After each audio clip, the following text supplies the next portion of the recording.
Hai guys, kembali lagi bersama kami di channel Raffi. Bagaimana kabar kalian? Semoga kalian baik-baik saja dan semoga kalian semua dijauhkan dari kata sakit teman-teman. Amin, amin, ya robbal alamin teman-teman. Dikabarkan ya, dalam salah satu live di media sosial ada nih salah satu netizen yang memberikan pertanyaan-pertanyaan yang cukup menarik kepada kakak sekaligus kuasa hukum dari Reza Rizky Rosano teman-teman. Yang tidak lain adalah Ronald Armada, teman-teman, di mana netizen tersebut memberikan pertanyaan-pertanyaan yang mewakili para warganet tanda tanya besar di balik kasus antara Reza Rizky Rosano dan Denada ini, teman-teman. Tanpa berlama-lama, mari kita simak videonya. Oke, selamat sore Silakan Bang Smiti. Ronald. Ya, Siap, selamat sore. sore Bang Ronald. Siap, Oke, sore. ya tadi aku sudah bahas panjang lebar ya. Ternyata Bang Ronald baru naik sekarang. Saya mau tanya Bang Ronald.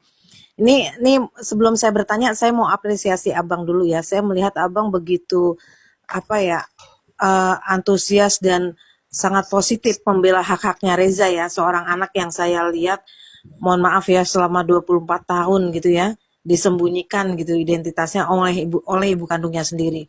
Yang kedua, saya mau apresiasi juga sama Bu Ratih ya. Even aku dengar omongan netizen yang kurang baik terhadap Bu Ratih, saya tetap apresiasi di mana beliau tulus mengasuh yang bukan anaknya sampai 24 tahun. Ya, dan hasilnya didikannya saya lihat Reza anak yang baik. Gitu ya, Bang Ronald. Yang Siap. mau saya tanyakan Bang Ronald, kira-kira Bang Ronald tahu nggak sih alasan Denada selama 24 tahun? Kan kalau yang kita dengar, saya waktu itu kondisinya belum bisa mengakui Reza karena kondisi psikologis ya. Tapi kira-kira tahu nggak alasannya kenapa sampai psikologis kok sampai 24 tahun nggak mengakui anak, atau lupa atau gimana itu? Alasannya itu satu ya. Kalau orang memang gangguan psikologis ya mungkin sementara, tapi nggak nyampe 24 tahun anak dicari lah. Kalau saya nih ngerasa, aduh saya udah ngelahirin anak di rahim saya, di mana sekarang anak saya? Saya nyari, bukan anak saya yang nyari saya. Itu yang pertama.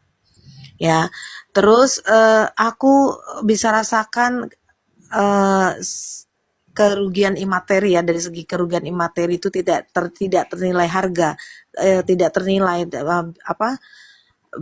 jumlahnya. Tapi aku mau tanya, kenapa Abang mencantumkan 7M nggak sekalian 2 triliun gitu?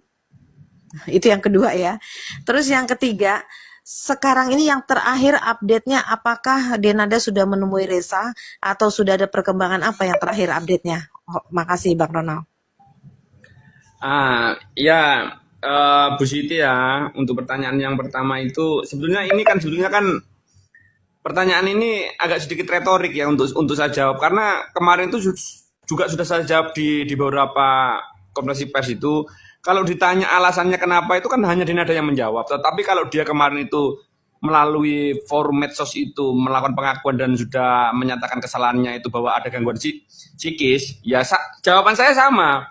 Masa psikis 24 tahun? Kan begitu kan jawaban saya. Itu yang pertama. Nanti ibu juga punya kapasitas sendiri untuk melakukan penilaian soal itu.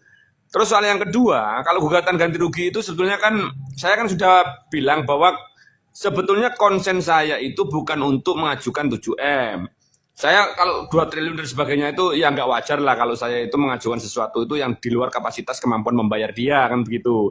Dan kapasitas kerugian kami kan begitu. 7M itu sebetulnya kan secara garis besar itu hanya sebagai syarat formil untuk masuknya gugatan melalui konstruksi pasal 1365 on rahmat karena harus ada kausalitas antara perbuatan yang bersifat melawan hukum dengan kerugian. Angka itu memang sudah sepantasnya dan sewajarnya lah. Kami juga bukan orang yang rakus dan kami juga tidak terlalu berharap pada 7M itu pasti akan dikabulkan oleh hakim. Berapapun yang dikabulkan oleh hakim itu menunjukkan bahwa ada realitas adanya kewajiban yang harus ditanggung oleh Dinada. Begitu aja sebetulnya sederhananya. Cuma saya kemarin itu yang men-trigger saya itu karena apa? Karena itu tadi sudah ada penghinaan yang sudah terlampaui batas kesabaran yang harus saya tanggung ketika saya harus selalu berdiam untuk menutupi aibnya Denada ketika dia tidak tahu adab melakukan penghinaan terhadap harkat dan martabat orang tua saya. Itu aja sudah. Terima kasih. Nah, terus jawaban yang ketiga ya, kalau perkembangan tadi kan sudah saya nyatakan sebatas sampai saat ini saya hanya komunikasi dengan Bang Sandi yang kemarin itu sudah mendeklar bahwa dia yang melakukan take over untuk kepentingannya Denada itu khususnya untuk melakukan perdamaian. Karena mungkin pengacara yang di Banyuwangi tidak ada inisiasi itu ya, tidak punya keinginan yang sama dengan saya ya. Kalau soal perdamaian ya, di take over sama Bang Sandi ya. Alhamdulillah kemarin beliau orang yang bersahaja. Ya cuma kemarin itu saya ketemu itu akhirnya ada unek-unek yang harus juga disampaikan kepada Denada. Baru disampaikan tadi pagi kalau nggak salah, menunggu jawaban dari Denada. Dan sekarang Denada juga lagi rembukan dengan keluarganya, katanya begitu. Soalnya ada syarat yang saya minta itu yang agak sedikit berat mungkin ya bagi Denada, tapi kalau bagi saya sih sederhana. Meminta maaf terlebihnya kepada Ibunda Ratih atas kesalahan-kesalahan yang sudah dilakukan. Kalau mau nggak terima kasih ya urusan belakang lah mungkin lah. Kita juga nggak mau menagih kasih kok. Cuma kalau kita mau minta maaf itu kan wajar. Karena apa? Karena ya memang pendoliman yang sudah dilakukan ini luar biasa sakitnya hati saya ini, gitu aja. Oke. Sekarang pertanyaan saya, Bangku. Saya ini kan membahas ini dari awal ya, dari awal sejak ada di podcast itu. Dan saya menyatakan bahwa ini kasus adalah kasus nyata, bukan settingan. Bahkan saya mengatakan bahwa kalau kasus ini nyata, kemudian dibuat sebuah skenario drama atau film, itu luar biasa. Pertanyaan saya, Abang, ini kisah nyata apa settingan, Abang? Ya kalau saya ini bukan kapasitas pengacara yang, makanya kan saya sudah bilang kan, saya ini bukan kapasitas pengacara yang membuat argumentasi yang jenisnya itu argumentum ad misericordiam. Artinya apa? Gaya bahasa yang saya buat itu bukan bertujuan untuk menimbulkan rasa kasihan dan rasa iba. Simpati publik itu menurut saya ya itu konsekuensi logis dari tindakan penzoliman yang sudah dilakukan oleh Denada. Saya tidak pernah menambahkan dan mengurangi fakta. Kalaupun ternyata di dalam pencernaan perkara ini ada yang salah, saya kan sudah berkali-kali bilang saya tidak segan-segan untuk meminta maaf. Contohnya soal klarifikasi masalah pembayaran mobil kemarin itu, ya toh. Nah, memang kemarin itu ada sedikit miss karena yang memegang kontrak leasing itu kan sebetulnya kan Muhammad. Ya itu saya minta maaf. Tapi kalau memang mobil itu atas nama Muhammad dan Muhammad mensomasi kita, saya nggak minta maaf. Memang iya itu. Yang men-trigger itu juga Muhammad sebetulnya salah satunya. Selain Riko gitu loh. Itu. Jadi kalau settingan, insya Allah lah saya yang akan bertanggung jawab sama Rob saya. Kebetulan juga saya juga punya imam besar yang namanya Rasulullah, juga saya akan bertanggung jawab sampai akhirat. Ini nggak ada settingan, ini nyata padanya. Oke, berarti nyata ya Bang ya. Nyata-nyata. Oke, tunggu sebentar. Ya. Bayi 10 hari, betul. Dan sampai sekarang 24 tahun gitu ya Bang. Singkat ceritanya ya Bang. Betul. Oke, silakan teman. Ya, aku boleh nanya lagi, Mr. Z? Boleh. Ya, mumpung ada narasumber yang valid ini. Oh Ya, iya Bang dong. Ronald. Iya. Ya, Bang Ronald, saya mau tanya ya. Ada pendapat yang saya dengar ya. Intinya pokoknya kalau mohon maaf dari sisi Bang Ronald juga lemah. Karena apa? Bu Rati ini aku cuma menyampaikan ya. Karena Bu Rati menerima dengan ikhlas itu anak tidak dipaksa untuk dirawat. Ya, ada yang bilang juga apa tuh? Intinya kalau memang Bapak ada titik lemah terus Bapak tuntutannya kalah, terus apa lagi yang akan Abang lakukan? Itu yang pertama ya. Kalau tuntutan Abang, keinginan Abang ternyata kalah, itu apa yang Abang lakukan? Yang kedua, saya malah bertanyanya gini, ini kan selama 24 tahun ditutupi cukup lama ya. Pada akhirnya dibuka, apakah murni karena memang soal mobil atau karena pihak Abang sudah waktunya dibuka, ini anak tentang jati dirinya, tentang nasabnya siapa, sudah waktunya dibuka karena umurnya sudah 24 tahun. Apakah ada seperti itu pemikirannya, Bang? Oke, begini ya. Jadi kalau kita ngomong konsep ikhlas itu kan begini. Hubungan antara Denada dengan Mama Rati, ya, dengan Papa Dino itu adalah hubungan perikatan. Tentu ketika kita melakukan hubungan perikatan, hubungan perjanjian yang kontekstual ini tidak ditindaklanjuti sama kontrak, itu makanya kan saya bilang hubungan perikatan, penitipan anak. Ya, penitipan anak itu kan jelas yang namanya orang yang dititipkan kan menjadi ikhlas. Seperti kita titip anak kepada daycare semuanya. daycare pun akan ikhlas selama kita juga memenuhi kewajiban-kewajiban selaku orang yang menitipkan, kan begitu. Ya itu satu. Soal ikhlas itu sudah nggak usah dipertanyakan. Karena apa? Dari jawaban kita bahwa andai kata sudah pun ada pengakuan dari Denada, kita juga nggak akan mau kalau Reza itu akan diambil. Nah, karena takutnya apa? Karena takutnya nanti ada diskriminasi perlakuan terhadap Reza atau adiknya, kan begitu. Takutnya nanti anaknya kalau bahasa Jawanya bisa ngelongso, itu yang saya takutkan nanti. Nah, kalau soal ikhlas, ikhlas. Cuma keikhlasan itu kan tidak membunuh kewajiban Denada itu sebagai seorang ibu yang notabene itu secara garis besar di dalam undang-undang itu yang sifatnya asasi itu wajib dipenuhi oleh Denada untuk memberikan nafkah, untuk perawatan ketika dia sakit, ya kan, nafkah hidup, biaya pendidikan itu nggak bisa dilimpahkan kepada pemerhati karena ini sifatnya bukan pengangkatan anak. Kalau pengangkatan anak harus diikuti dengan penetapan pengadilan, kan begitu. Kebetulan kalau ibu tanya bagaimana kalau saya kalah, ibu satu ya saya ceritakan ya. Orang kan tidak banyak tahu. Saya ini alhamdulillah mungkin agak sedikit diberi ketitipan kecerdasan oleh Sang Hak ya, bukan saya ya, Sang Hak ya. Saya ini jadi punya track record ini, saya pernah memegang itu single fighter 8 tahun dari 4 profesor dari Erlangga. Dari perkaranya Denada ini sangat sederhana sekali. Cuma bisa saja saya kalah. Kalau saya kalah itu karena faktor satu. Sistem peradilan kita ini korup. Itu makanya saya akan melakukan suatu tindakan nanti yang akan melakukan analisis hukum ya, di mana nanti akan saya libatkan orang-orang yang pakar hukum, inkasu profesor-profesor untuk melakukan penilaian. Apakah sebetulnya hukumnya saya ini akan kalah apa enggak? Nah, kalau andai kata akan kalah, nanti kita lihat pertimbangan hakimnya. Benar apa enggak? Nah, kalau memang hakim itu tidak korup, insya Allah 99% saya atas izin Allah itu pasti menang saya.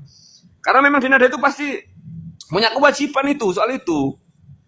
Soal kalau coba yang tadi yang pertanyaan terakhir tadi apa tadi? Agak sedikit lupa saya. Halo. Pertanyaan yang kedua yaitu apakah terbukanya aib ini dari pihak Bu Rati, mohon maaf ya, apa karena murni persoalan mobil kecewa itu atau memang sudah ini ya sudah direncanakan ini sudah waktunya dibuka karena anak umur 24 tahun dia perlu tahu nasabnya. Tidak. Jadi nasab anak itu bisa diketahui kan, undang-undang kan tidak memberikan batasan. Jadi terkait dengan hubungannya dia secara keperdataan dengan ibunya, itu aspeknya hukumnya hukum yang sudah dilindungi ya, itu sifatnya asasi. Jadi hak itu adalah sifatnya asasi. Itu makanya diperlebar ya konsep frasa itu oleh Mahkamah Konstitusi. Nah, kalau Mahkamah Konstitusi turun berarti penilaiannya itu ada sedikit perubahan antara adanya judicial review antara undang-undang dengan undang-undang dasar. Artinya apa? Frasanya itu kan dibuka kembali bahwa begitu juga dengan bapak biologisnya sebatas bisa dibuktikan melalui ilmu pengetahuan dan teknologi. Bukan karena sudah waktunya dibuka, tidak. Kita itu tidak ada keinginan untuk membuka, Ibu Switi. Kita itu sudah ikhlas. Bahkan saya juga sudah memberikan opsi kepada Reza. Nanti kalau memang ada kesempatan bisa jumpa dengan Reza, boleh tanya sendiri kepada anaknya. Saya bisa memberikan opsi kepada Reza, kamu sudah kuliah aja, nggak usah minta biaya pendidikan kepada ibumu. Karena apa? Kita punya martabat. Kalau kamu nggak diakui nggak apa-apa. Onang yang bayar nanti, onang yang muliakan kamu. Nah, tapi yang men-trigger saya ini betul-betul masalah mobil. Karena ketika saya di Surabaya lagi makan dengan partner saya, namanya Black, salah satu kuasa hukum saya yang selalu mendampingi saya itu, saya makan soto di Surabaya, ditelepon ketika itu siang-siang sama ibu saya. Karena apa? Karena dijemput sama 2 polisi berseragam, karena ada indikasi pelaporan adanya penggelapan mobil. Itu yang men-trigger saya. Gitu loh. Oke. Host, terakhir host sebelum aku turun mau kerja. Terakhir lagi boleh nggak? Satu lagi saya mau nyampaikan. Boleh. Oke, Bang Ronald, kalau secara hukum yang tadi saya udah bahas dengan Mr. Z, anak di luar nikah itu kan ke ibunya ya, yang bertanggung jawab ibunya, nasabnya atau bertanggung jawab ibunya. Tapi aku pesan Bang, tetap diberitahu siapa bapak biologisnya, karena apa? Ini berkaitan dengan takutnya dia menikah dengan anaknya bapaknya yang dia nggak tahu. Nah, itu yang saya khawatirkan. Mungkin sekalipun ibunya bertanggung jawab, dia anak ini berhak tahu siapa nasabnya, dan kalau dia sudah tahu agar terhindar tidak menikah dengan anak bapak kandungnya itu. Makasih, Bang Ronald. Ya, itu sebetulnya pertanyaan sangat-sangat cerdas ya hari ini ya. Tetapi Ibu itu sudah juga dijawab sama Mahkamah Konstitusi. Nasabnya itu bukan hanya ibunya. Makanya frasa itu diperlebar melalui putusan nomor 46 tahun 2010. Begitu juga dengan bapak biologisnya, sebatas bisa dibuktikan secara melalui ilmu pengetahuan dan teknologi. Artinya apa? Dia juga punya nasab kepada bapaknya. Betul, saya sepakat bapaknya harus juga dia tahu. Tetapi bagaimana caranya kita tahu? Ibunya saja nggak mengakui kok. Pintu masuknya kan melalui ibunya. Kalau nanti ternyata sudah ada pengakuan dari ibunya, sudah face to face, sudah ada hati ke hati, nanti itu hak murni itu ada di tangan Resa untuk pengen tahu bapak saya siapa. Betul, nanti kalau ada kejadian sampai takutnya nanti apa yang ibu sampaikan tadi itu sangat rasional. Nah, tapi kan bagaimanapun kan saya jalan ini kan juga atas dasar perintah dari Inkasu ya, meskipun Resa itu juga sudah saya anggap seperti adik kandung ya, tapi kan dia kan yang punya hak untuk meminta kepada saya ingin tahu bapak saya Onang. Nah, kalau dia minta gitu ya tetap saya perjuangkan, itu saja. Oke, oke cukup ya. Terima kasih host, makasih Bang Ronald. Aku izin turun ya. Nah, itu ya guys ya. Bagaimana nih pendapat kalian setelah melihat video-video tersebut terkait jawaban dari kuasa hukum Ressa Rizky Rosano sekaligus abangnya Ressa Rosano ya teman-teman, Ronald Armada, yang memberikan jawaban-jawaban yang cukup menarik terkait permasalahan antara Denada dan Ressa Rizky Rosano ini teman-teman. Lantas bagaimana pendapat kalian? Tulis pendapat kalian di kolom komentar dan nantikan updatean video kami selanjutnya teman-teman. Wassalamualaikum warahmatullahi wabarakatuh.